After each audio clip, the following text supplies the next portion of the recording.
से घिस करवा तुम्हें पैसे दे दे। मेरे पापा के पास कोई अल्लाह दीन का चिराग नहीं है। अभी तक पति धर्मेश अपने माता पिता के कमरे में ही बैठे हुए थे। पता नहीं क्या चल रहा था उन लोगों के मन में। ये तो सासू माँ का आदत थी कि हमेशा धर्मेश के कंधे पर बंदूक रख कर चलाती हैं। पता नहीं आज भी किस चीज की भूमिका बन रही है। इतने में धर्मेश कमरे में आया। उसे देखते ही श्रेया बोली, धर्मेश आपको पता है ना मैं थक चुकी हूँ, मुझे कितना नींद आ रहा है।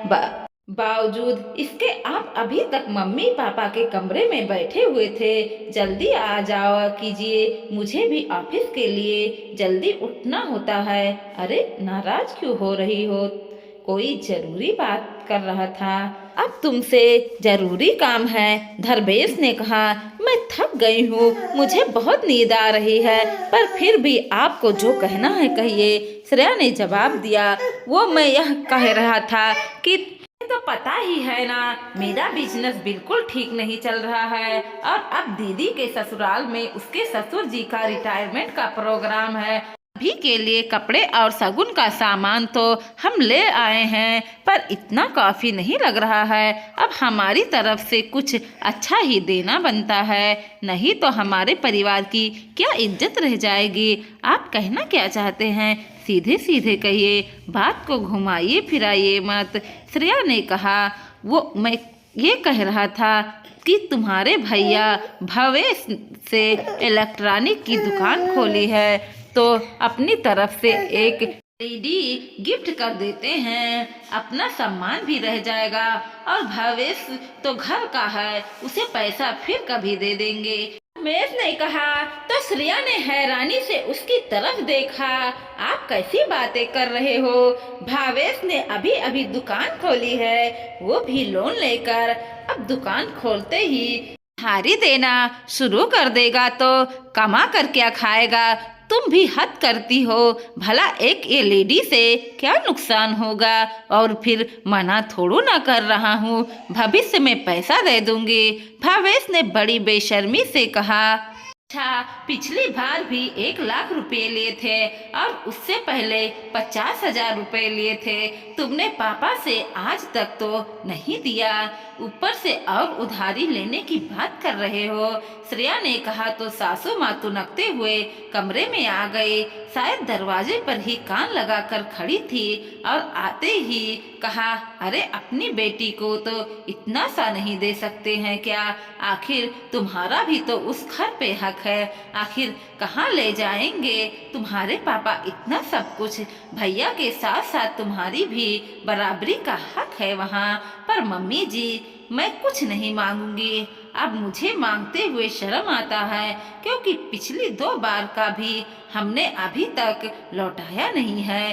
क्या फायदा अपने पैरों पर खड़े होकर उससे सामने हाथ फैलाकर हम चुका ना पाए। श्रेया ने कहा तो धर्मेश में बीच में ही बोला, अरे तुम्हारे पापा के पास क्या पैसे की कमी है? इतना सही नहीं दे सकते क्या?